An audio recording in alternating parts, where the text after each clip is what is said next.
We met at Bible college, and that sounds perfect, like we should have met, loved the Lord, and off into the sunset, but it wasn't that good after all.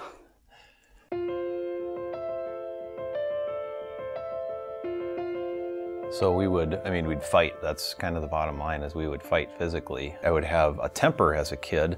My mom had said to me in 7th grade, she's like, boy, you better get that temper under control. You're gonna have some problems. And little did I know that it was gonna cause so many issues in my relationship with Carla. So I realized that one of the most significant issues for me that really manifested my anger was a lack of purity. I was viewing pornography, and it had been something that I'd seen as a kid. Probably at age 5 was the first time I was exposed to some of those things. That guilt would enter into my relationship with Carla because she could tell something wasn't exactly right as I'm struggling with this issue on the side, but I was too embarrassed to talk with her about that, so the honesty in our relationship was not fully there.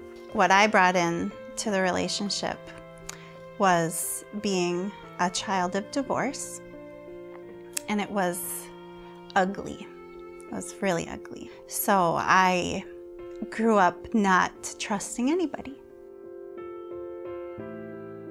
Brian could have been perfect, but I would have found something wrong with him. So regardless of what he dealt with personally, I had my sights on anything wrong. So we already had that against us.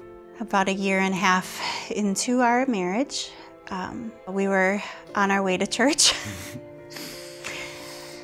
and got into an argument about something, and said, forget church, turned the car back around and went to our apartment and fought.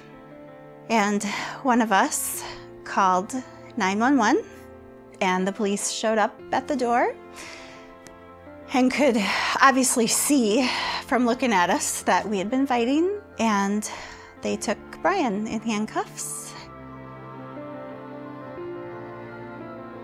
And that was the longest day of my entire life. And I wanted it to be, because I never wanted to go through that ever again. I'm sitting in a jail cell, for crying out loud. Just staring at a blue wall for minute after minute after minute, going, I can't believe this.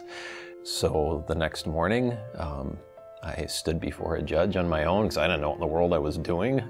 Got all that done and walked out the door of the courthouse. And I remember just being in this empty apartment. Carla had left. She'd gone to stay with a good friend of hers, and just sat down and I thought, I don't know what else to do except to try to reach out to somebody. So I sat down in that quiet apartment and I wrote a letter to a couple good pastors and said, I need help.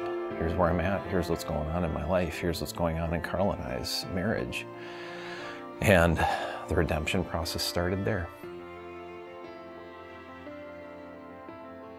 The road to trusting people probably started there, when he reached out and he took responsibility.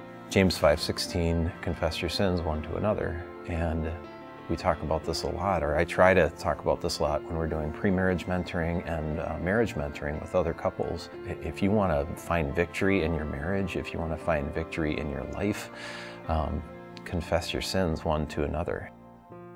Yeah, I think the lowest point was really a season in our life, and it lasted quite a while. God took something like that and has turned it into today, to be able to give a testimony, to be able to minister to young couples, to be able to minister to couples that are in challenging marriages. God's turned it all around. To God be the glory. Our story is a story of hope because of Jesus Christ. If you can relate to our story, feel free to reach out to us. We're Brian and Carla Schultz, and we're Hope 360 storytellers.